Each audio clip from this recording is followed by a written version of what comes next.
Hey, this is Kevin from Kevin's Barbecue Joints, and this episode I get a chance to talk to Chris and Ernie from Panther City BBQ. This one's really cool because it's an interesting discussion about what it's like to have a dream to open up a barbecue place and what it takes to get there and how difficult it is and how rewarding, but also how difficult and the pitfalls. And we get into why it's called Panther City BBQ. I didn't know that, and that's really cool. I won't forget. I definitely won't forget. They're in the old Heim location, Heim BBQ location at Republic Street Bar, right up next to Republic Street Bar. And we talk about what it's like following the footsteps of that, and then the kind of coordinating and figuring the hours that make sense to work with a brewery. So we get deeply into their food, and then we talk about their new brick and mortar location. They're just moving within the parking lot, and then you'll get to, if you visit and eat there, you'll get a chance to watch the progression of their brick and mortar. It's not a traditional brick and mortar. It's really interesting. You'll hear all about that, but I can't thank them enough. It was a great discussion. I know you're going to learn a lot, and I know you're really going to want to visit Panther City BBQ after you hear this. And I am super excited to have the Smoke Sheet as a sponsor for this podcast. It's a great resource. It's at barbecuenewsletter.com. This was started by Ryan Cooper, who is barbecue tourist, and Sean Ludwig, who is NYC barbecue. They've traveled the country going to barbecue joints here, there, and everywhere, learning about barbecue, learning about what it takes to open a restaurant, and they're super into barbecue news and knowing which restaurants open and close. So this newsletter, it's easy to sign up. Again, it's at bbqnewsletter.com. Just sign up, and every week you'll get an amazing newsletter with barbecue joint openings and closings and news about pitmasters and events and barbecue events that are coming up. They have links and write-ups on the latest podcasts and YouTube videos that relate to barbecue, and they have a recipe of the week, which is hand-curated by them. It's an amazing resource. You can definitely tell that they put heart and soul into every single issue. Again, you can sign up at bbqnewsletter.com. The Smoke Sheet, barbecue news worth consuming. And if you're digging these, please subscribe. That way you don't miss out on any of them. I would love a comment below too, just to know what you're thinking of these, if there's something interesting within it that you really like. I also have a website at kevinsbbqjoints.com with links to all my podcast stuff, all my YouTube stuff, my barbecue joint visits, my sausage and butcher shop visits. Thanks so much. Enjoy. Good morning, guys. Good morning. How are you guys doing today? Good. Doing real good. Just trying to get ready for the week. Yeah. So what's a normal week like for you guys now? Normal work week for us. We're open right now Thursday through Sunday, 11 o'clock until we sell out. So our week starts on Wednesday for us. We start cooking and prepping for the week. Prepping any of our sides that we can prep the day early, anything like that. Starting to make all our spices and all our sauces for the week on Wednesday. So it's a full 14, 15-hour day starting on Wednesday. Yeah, so there's no break on Wednesday. No break on Wednesday, no. The customers see us Thursday through Sunday, but yeah, we're here Wednesday starting about 3:30, 4 a.m. Let's kind of jump back. I want to talk about your location and all about what's happening right now for you guys. But what's Chris and Ernest, I guess, whichever one can go first, but I want to know, what's your background? I'll let Ernie tell you a little bit about his first. Mine's pretty much just backyard cooking, and then from there, me and my cousins started doing competition. Oh, you did competition? Yeah, competition, and from competition, Chris joined us, and then we started winning. How many years back was this? 2014, 2013, 2014. Okay, so a good while ago. Yeah, Ernie and his cousins had been doing competition, and they went out and I think did 3 or 4 competitions, and invited me out. They did okay. They did a little bit more partying than they did cooking. Which is normal. So when they brought me in, they said, "Hey, just help us streamline things and help us manage the cooking." Because hanging around these guys for years, I knew they could cook some damn good food. So that was mainly my role when I came in. Did you guys grow up knowing each other? We've known each other for I guess about 13 years. Okay. So we actually worked together in our former jobs before we started barbecuing together. We worked for an audio-visual company, and I hired on Ernie as one of my technicians. Oh, okay. And kind of grew a friendship there. So, did you guys grow up in like the Dallas-Fort Worth area? Fort Worth.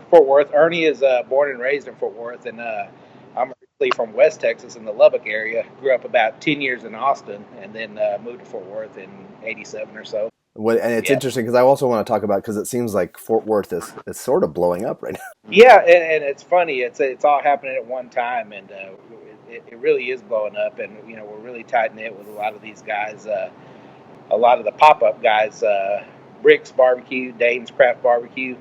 Now we've got Brendan with Smiley's here in Fort Worth. So yeah, it's all coming at one time. Now And then we've you got got Flores coming too.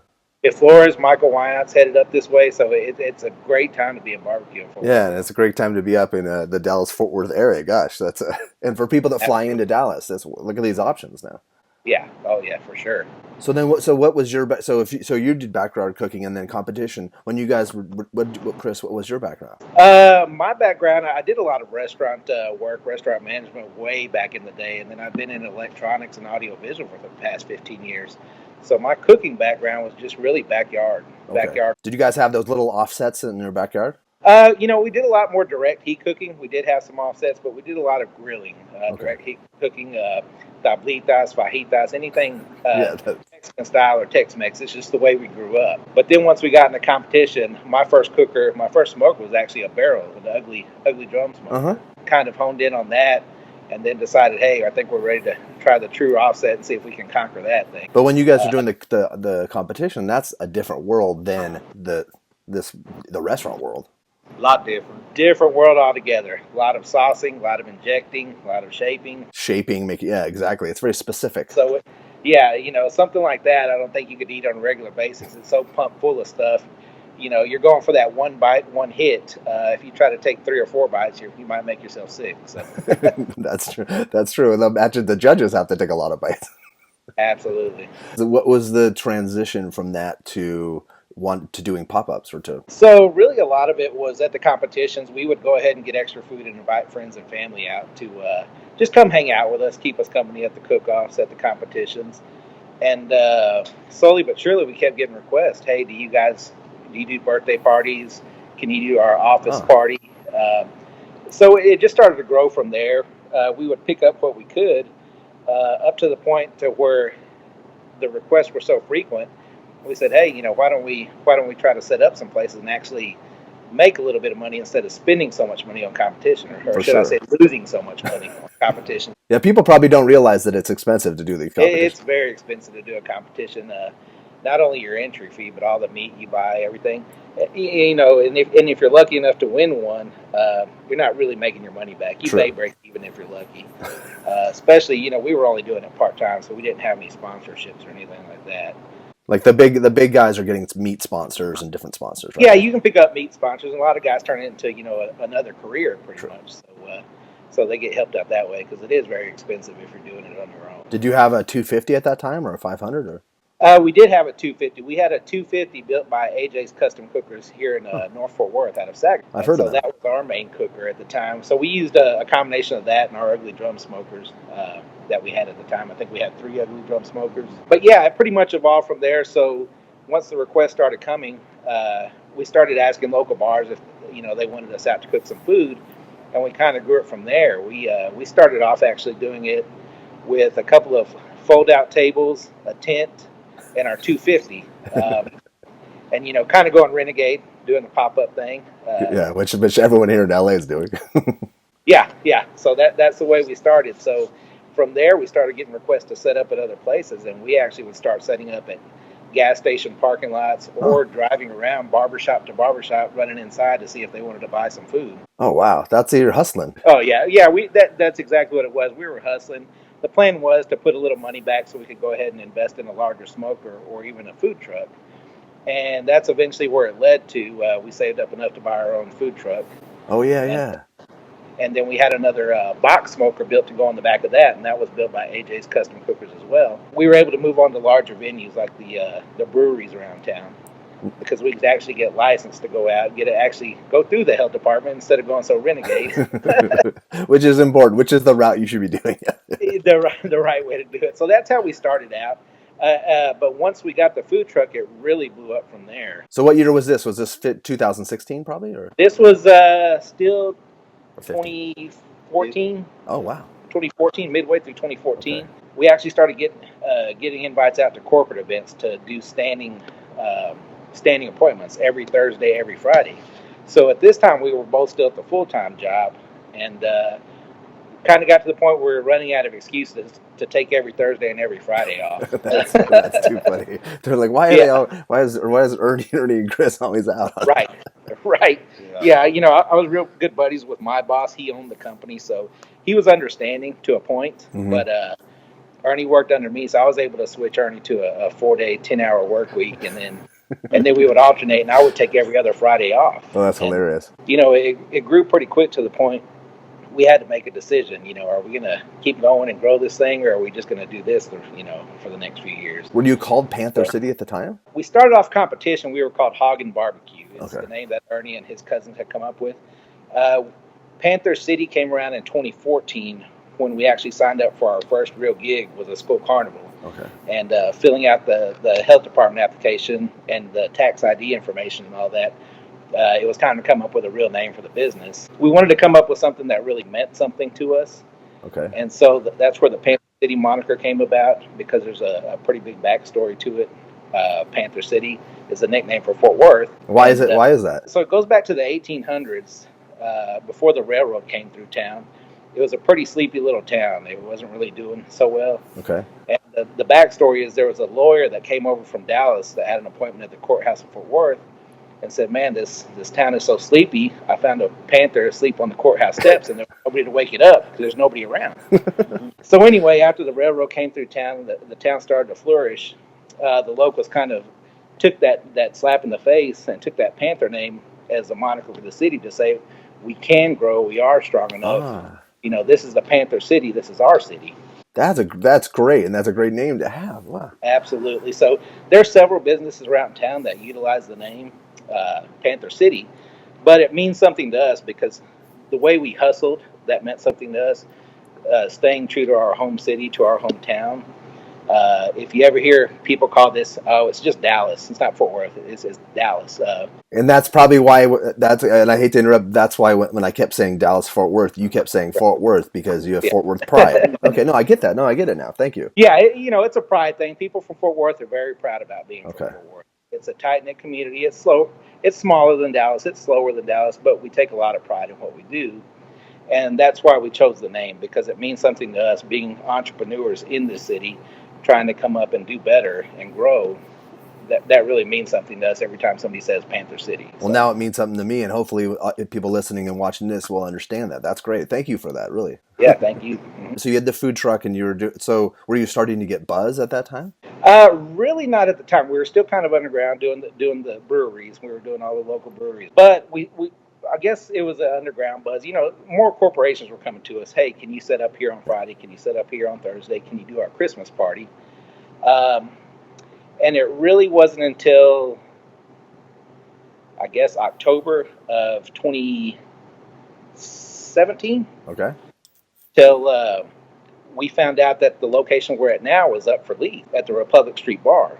So a little bit of history about Republic Street Bar. It's the same trailer location where Heim BBQ started at. That's what I had heard. And we had followed it over the year that Heim had left and said, hey, it'd be a great location to rent out if it ever comes for lease. Yeah. In fact, I had messaged Travis when they were still in the trailer when I got word they were leaving, saying, hey, how do we lease it? And so he gave me the bar owner's information, but never really panned out. So anyway, I believe 2 or 3 other vendors came in, lasted a few months here, a few months there. Okay. Finally, another barbecue guy came in, and he lasted, I'd say, about, 3 or 4 months, Ernie? Okay. And he took off, but we were following the guy on Facebook, and he put up an ad saying that the space was for lease. Perfect. So jumped on the phone right away. And the big deal for Ernie and I was, do we go in with our barbecue behind Heim?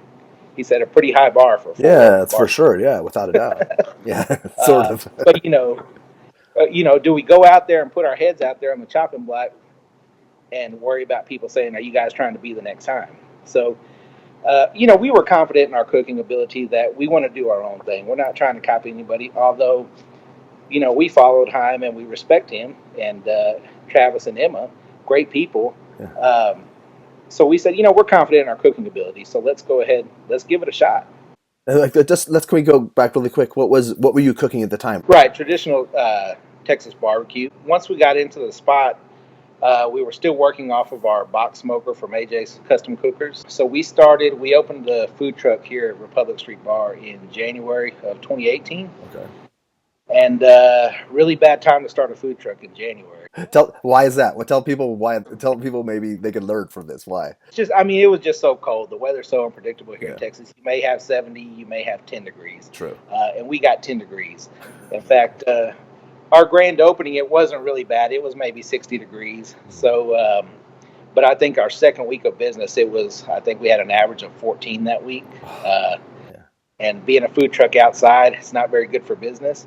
And we knew that going in, but we had to go ahead and take the jump on that lease, or we were going to lose it to somebody else. What was that? What was that anticipation before, like a week or two before the grand opening? Were you guys nervous? We were nervous just to the fact that we had so much going on. It was a rush to get open. Okay, so your mind was in that state. Right. Everything else behind the business besides your cooking, in this industry, your cooking is what's going to make or break you at the end of the day. Yeah. But there's so much more you have to keep up with, health regulations, financials, everything else behind the scenes that the day-to-day customer doesn't see. True. Because it's just Ernie and myself, we handle everything ourselves. If you're one of our customers and you eat food, you're eating something that Ernie or myself cooked. That's great to know. So we can't point the finger if it's bad. Well, I can point it at him, he can point it at me, but that's about it. So you also have like the social media to deal with, customer service, all that. Right, all that. We do all the social media, customer service, all the financials. So it was really tough balancing all that. And I think maybe I underestimated that a little bit just because the area we're at, we did get a lot of traffic to begin with. Just because, hey, let's try out this new barbecue joint. That's where Heim started. So, high expectations, big shoes to fill. And then it kind of panned out. I think we had a rough start first 2 to 3 weeks. Okay. We were kind of sketchy, but Ernie and I had a talk with each other and said, hey, let's just worry about the cook. Let me handle this other stuff. Let's worry about our cook while we're here. Yeah. And we got back to that really quick. Were you open Thursday through Sunday then? When we started out, the bar owner here actually wanted us to support the bar business. So we tried split shifts. We were open 11 to 2 and 5 to 9. Wow. Which didn't allow us any time to sleep. No, and you have to worry about because you have to cook for both. Right, exactly. So that kind of led us to, okay, let's try to figure this out. We were getting, I think, an average of 2 to 3 hours of sleep a night for a solid 2 to 3 months. That is bad. Trying to tweak the menu to where we could support the bar crowd. Hey, let's do a smaller menu at night for the bar crowd. Let's do the sandwiches. Let's do the specials so we can drive the bar crowd. That makes sense. Bar crowd typically is not going to come in and order a plate of ribs at night. They're going to do more of a sandwich basket or something like that. True. We had a meeting with the bar owner here, who's our landlord, and said, hey, this really isn't going to work doing nights. We really want to get back to our main lunch focus and our traditional barbecue menu. And he was fine with that. He was very supportive of it. He saw the business that we were bringing into the bar.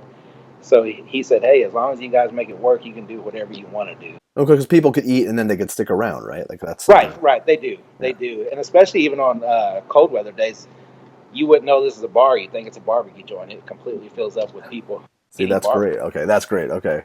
So at that point, were you like, was there after you had that talk with your landlord, were you thinking, okay, like now things are starting to pick up after that? Yeah. So they were starting to pick up. So traditionally the bar would only open at 4 p.m., but when we were open, they have to open when we open. Oh, that's true. So they have restrooms for not only ourselves, but for the customers. Mm-hmm. So they would start opening during the week on Thursday and Friday at 11 o'clock. And they were seeing enough crowd to come in to make a difference to justify, hey, this actually works if we just do the daytime business. So he was fine with that once we started bringing crowds. Yeah. And that was only, I would say 3 months into it is when that started. So that was like around like April, May of last year? I would say March, okay. April. Did anyone like Daniel Vaughn come by, or when did you get on that type of radar? We had around March, I believe it was, the National Barbecue Association was in town. Huh. Yeah. Yeah, so they were in town, and Robert Sierra, he was an acquaintance of ours online. Great guy. We met a few times in person here and there. So he actually reached out and said, hey, I want to come by and eat. And he brought a pretty good crowd from the conference by to come eat. Okay. they posted on social media, and then that's when it really, other people from the barbecue world started to kind of notice and say, hey, they kind of got Robert Sierra's stamp of approval. He liked it. Maybe we should go try them out. I think that's kind of when I started to follow and know that, that Yeah. you guys existed. Okay. Wow, great. Well, good. Robert, good job. Yeah. Thank you, Robert. So, He's an amazing guy. He's a great guy. Absolutely. Great guy. So that's where we really noticed. And then that was March. So I think it was late March or April. We were cooking on a Friday night, and my wife had said, it was my daughter's 21st birthday. My wife's like, hey, we'll just come up to the bar and we'll celebrate there. Since you work at a bar, she can come have her first. Oh, that's perfect. That's great. Her first beer ever. Right. Yeah, right. So she said, you guys can cook a little extra food and we'll have the party up at the bar. So Ernie and I did that. Once everybody cleared out, we still got out of here at a decent time, maybe midnight, but that's not very decent when you have to be back here at 3 o'clock in the morning. Exactly. So we didn't actually make it back up here till closer to 5 o'clock in the morning. Got a pretty late start that Saturday, and we were way behind. In fact, we actually were like, what can we cut off the menu today to make it a little bit easier on ourselves? Okay. And we talked ourselves into, you know what, let's make everything. We're going to be a little late on a few things. We're right at 10:55, maybe 5 minutes till opening. Ernie's peeking out the trailer window and said, no. Hey man, here comes Vaughn. And I'm like, quit screwing with me, man. I'm hungover. I don't have time for that. He's like, I'm not kidding. Here comes Daniel Vaughn. Of course. So I peek out of the trailer window. And here comes Daniel Vaughn. I'm like, oh great. Was he by himself or with his kids? He had his kids with him. Mm-hmm. He had his kids with him. Okay. Yeah, I believe he had just come back from a trip to Europe because we follow him online. Mm-hmm. We see everything he posts. So he had just come back. We all stalk him, don't we? Yeah. We're like, I didn't know he was back in town, but here he comes strolling up, and he introduced himself. I know who you are. And we were just nervous. I mean, we were both hungover. We were both late on everything. Meats weren't ready. I think everything was ready but the ribs. But like I said, it was just nerve-wracking. Did you tell him that you had, or did you just kind of just go at it? No, we kind of just went past it. Yeah. Tried to just go with the flow, and then he asked me if I had a few minutes to talk, and we stepped out behind the trailer to where the smokers were, and this was just a week after. I missed a little part there. Just 1 week prior, we had just picked up our 500-gallon Moberg. Oh, okay. So that was maybe our third cook on the Moberg when he showed up. Do you have a name for that smoker? No name for it. No nicknames right now. We just have our Panther City logo on. Oh yeah, that logo, and that's really cool. Yeah, that. Okay, I've seen that. That's awesome. Yeah, I think we went back and forth on names for a while. We just never decided. Okay. So. you have plenty of time to name it. Oh yeah. Or don't name it. So Daniel walks up, and we go out behind the smoker, and he just kind of does a little interview to get our background story. Yeah. And Ernie, before I left out of the trailer, he's like, keep him busy. I'm going to make this plate. Let me concentrate on this plate. So, that was my stall tactic to kind of let Ernie plate it nice and try to do everything he could. Meanwhile, we're both just hungover, just not. Oh, that's great. That's smart. Hey, that works. Distraction. Yeah. And so, we got a pretty decent write-up. One of his notes was that the ribs were a little tight. He attributed it to maybe it was our we needed time to adjust to the smoker, which, it was more we were hungover. We didn't start him in time. Does he know this now, or is he going to find this out if he watches this? I'm sure he might have heard the story. I think I've told him, okay. People. But, hindsight, I should have said, hey, the ribs aren't ready. They're ready when they're ready. Exactly. In the barbecue world, for people that understand, that's an okay answer. The food's ready when it's ready. Exactly. And also, too, with when you do get a new smoker, there is that learning curve a little bit. Yeah. Yeah, there is a learning curve with most smokers now. I do got to say with that Moberg, there's not much of a learning curve. That's awesome. It's such a machine. It kind of just does its thing. Oh, so, that's great. I'm sure it's beautiful. That's awesome. Yeah. So, yeah, within it worked its magic. Within a week or two after that, we started seeing bigger crowds and come just from the Texas Monthly Review. So wow, that's so crazy. Isn't that amazing? Like I've mentioned that many times in this interview, but the power of Texas Monthly magazine it means everything to people when it comes to barbecue for sure. Right, absolutely. Going forward, So things have they been steady since then? Has it been pretty steady? They've been pretty steady since then, and it's grown incrementally over the weeks, over the months and the weeks, and pretty steady. We've got some other good magazine write-ups. We got invited to do the Fort Worth Food and Wine Fest that year, so that helped out tremendously. Oh yeah.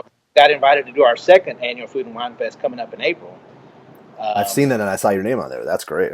Yeah, absolutely. And then we've got some good write-ups from local magazines, Fort Worth Magazine, 360 Magazine, and then we just got a nomination from Culture Map for Restaurant of the Year. Oh, that's great.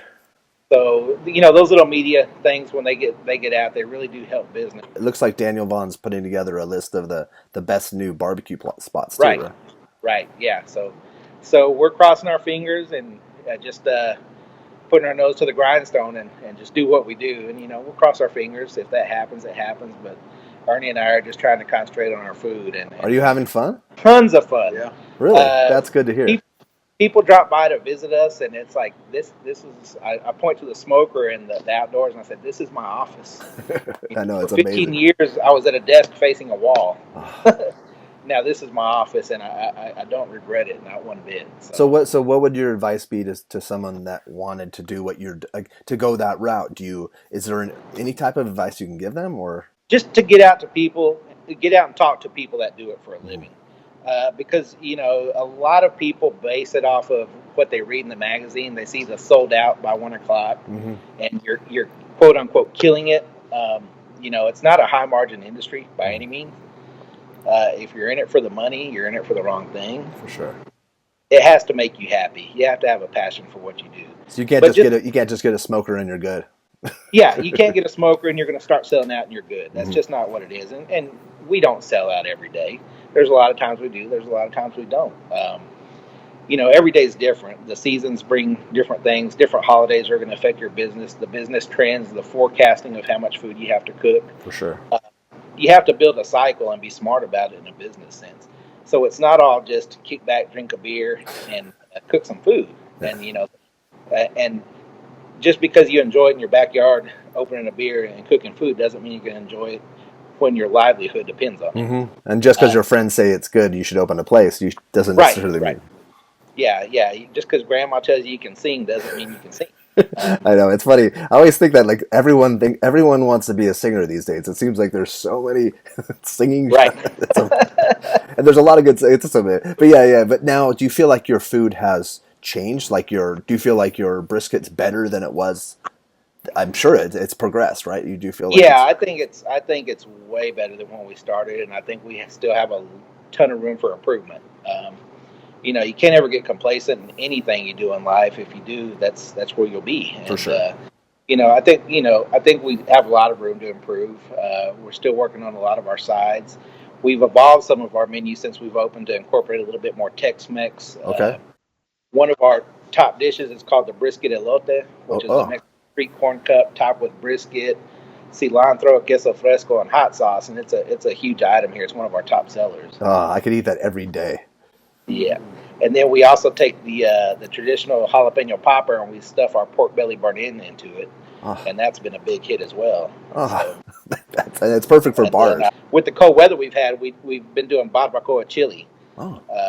So we've actually been smoking the barbacoa and incorporating it into our chili, and we actually just won a chili competition last week with it. So. Congratulations! That's awesome. So that sets you guys apart too, and it's perfect for your bar situation. You had mentioned earlier about the fact that is the next step a brick and mortar place? So a few months ago, the bar owner here, our landlord, approached us and asked us, what are our plans for when the lease is up? And we told him we had been looking at a few places and a few options, and just in passing, he's like, well, what if we look at something here on site? And we didn't take him too seriously. We were like, man, that would be awesome if it worked out. A couple of weeks later, he shows up with plans in hand, lays them out, and what do you think about this? And I'm like, well, I guess you're serious if you paid for some plans and an architect. Exactly, that's true. It's really a blessing for him to want to keep us here. It helps his business out. We understand that, and he helps us out because, being in a food truck all year, we didn't have a ton of time to go out and search a lot of places. Like I said, we're the faces of Panther City. We cook everything that comes through there. We do have a small staff now, which mainly consists of our kids. They're working age, so they're our cashier, they're our food runners. They do things like that, but it's still mainly Ernie and myself, Hmm. because we're very close with that cooking. We're going to hold that close to our chest and make sure we always cook the food. That's something that we promise each other going into this business, is that we don't want to let that part of it go, no matter what happens. And when you're serving it, you know the process and steps, and you Right. know where it's been. So we're just waiting any day now. We made preparations when it was supposed to start the 1st of January, but permits and things held that up. Yeah. We just did a revision for the permits this last week. I just signed off some paperwork. Okay. So it's just any day now. This week, actually, we've gotten word that they're going to come in with building materials and start staging them. Wow. And they're waiting for the final permit to come through. But we're actually going to stay open during construction. We're going to move our food truck to the opposite side of the bar, to the parking lot, Okay. and operate out of that while construction's going on. What can people look forward to for the location? What's it going to be like? How big? And So it's not going to be a true brick and mortar in a sense. It'll be more of a commissary, okay. more or less. So it'll have a serving window and a pickup window. Okay. We will have a covered patio space that we can do climate control in, so we can add plastic draping, heaters, Perfect. porticles. It will be paved out there, and then we'll have the screened-in smokehouse. So it's still going to have that outdoor feel Perfect. to it, that backyard barbecue, and then we still have the Republic Street Bar, which sits about 120 people inside. Oh. So they're just 5 steps away from the covered patio area to come inside to full inside dining. Pretty cool concept. Yeah. The area that we're in, they're pumping a ton of money into it, so they're actually going to try to do an open streets concept in this area. Oh, so it'll how fit great right would that into be? that. Oh, Yeah, we have, I believe, 6 breweries within a 2-mile radius of us. So for people to be able to walk from those breweries right up to our restaurant, it works right into the concept of the neighborhood. you're going to be busy. So we're hoping so. No, I think so. No, it sounds conceptually, it sounds perfect. That sounds ideal. Do you guys ever pair things with beers at all, or is that something? Yeah, we do, and actually, one of the bartenders here at Republic Street Bar is a mixologist, so she's actually working on some smoked drinks and ideas like that to incorporate with our menu. So That's we're cool. working real tightly with her to make that happen for the customer. So have you told Sonny, hey, you might need to make another one soon? Or? Yep. I actually called him actually first talked to him a month after we got the first one and said, hey, this isn't going to work. We need another one. I underestimated it. Yeah. So the plans were to bring in 1,000 gallon. We've been on his waiting list for a little while. Okay. With the latest revision of the building plans that came in, I think it's going to be a little too big. So we're actually looking at another 500. That makes sense. And then a hybrid smoker similar to what Brett Bourne has down in Rockdale. Oh, that way we can do some direct heat cooking and then also use it for a smoker if we need to as well. So, that's great. So yeah, Sonny's kind of waiting on me right now. Once we have the final revision of the dimensions of the smokehouse, he's ready to rock and roll. So Can you put that hybrid inside the smokehouse, or would that sit outside the smokehouse? it would sit inside the smokehouse. Wow, that's so neat. Yeah. What an amazing thing, like from 8 years ago to now, or so, 8 or 9, to what you have right now. How exciting is that? That's pretty amazing. It's huge. I never would have thought. And this past week when we had some really bad weather, it was in the 30s, and we had freezing rain coming down. And we have a line of people waiting, and then we sell out within 2 hours. Ernie and I just never would have thought that we'd have people waiting for our food. Because especially the first couple of months we opened, in January a year ago, when it was raining, people weren't waiting for our food. We were begging for people to come to the window. Was there a moment where you thought this might not work, or was there ever that moment? You get that in the back of your head. You always wonder if it's going to. But you just got to have faith and stick it out. We knew the weather was going to affect that, but we knew that if we could improve our cook and just try to put everything we have into our food, that it would take care of itself. If it was meant to be, it would be. Yeah. And, that's what we do now. That's our main focus, is our food that we put out. And I've heard only good things. And people like it's funny because I've asked people right before this, like a week ago. I was texting some people saying, "Have you had Panther City?" No, they're on my list. When I go to Texas next, I want so people from other states are thinking about you guys too. I appreciate that. Yeah, and that's the main thing. You let that stuff happen. We don't. we hear a lot of people talk about the magazines and the lists and things like that. And I think if you just concentrate on your food Mm-hmm. and it's good, it's going to happen. It'll come Exactly. to you. People ask us. There's some guys in the industry trying to get in. They ask, "Do y'all set that up? Do y'all call them? Do y'all put invites out?" I'm like, "No, we don't. We just cook. Just Yeah. cook. People will spread the word for you if they like your food." Yeah, and if you're good enough, almost anywhere, but in Texas especially, someone will show up. JC, Daniel, somebody, Jimmy, like there's lots of people. Robert Lerma will show up. Like they just know they're looking for new places too. Yeah, absolutely, and that's what we did. Before we got into it full time, Ernie and I would drive across the state. Our families would kind of get mad because we planned family vacations around barbecue trips. You're not the only one. Well, thank you guys so much. Is there anything else that people might need to know about you guys? I know it's loud now, but is there anything else that we might not have covered? We thank people for coming out, and we'll spread the word. Follow our social media. We'll try to keep people updated on when the building is going to be ready, and we'll still be in operation. Like I said, the trailer will still be operating during construction. We'll be working out of a parking lot. We'll get through it, but that's mainly it. Thank you. Yeah, and people can come by as and watch the progression as it goes. That would be Yeah, fun. absolutely. They can come by and watch it going. It's right on the main facing street, so they can see the thing going up. Cool. That's Absolutely. awesome. Well, thank you guys for taking the time, and I'm so glad, and I can't wait to visit you when I come to Texas. But thanks, I appreciate it, and I'm proud of you guys. It's exciting. Thank you. Appreciate it, Ken. Take care, Chris. Bye, Ernie.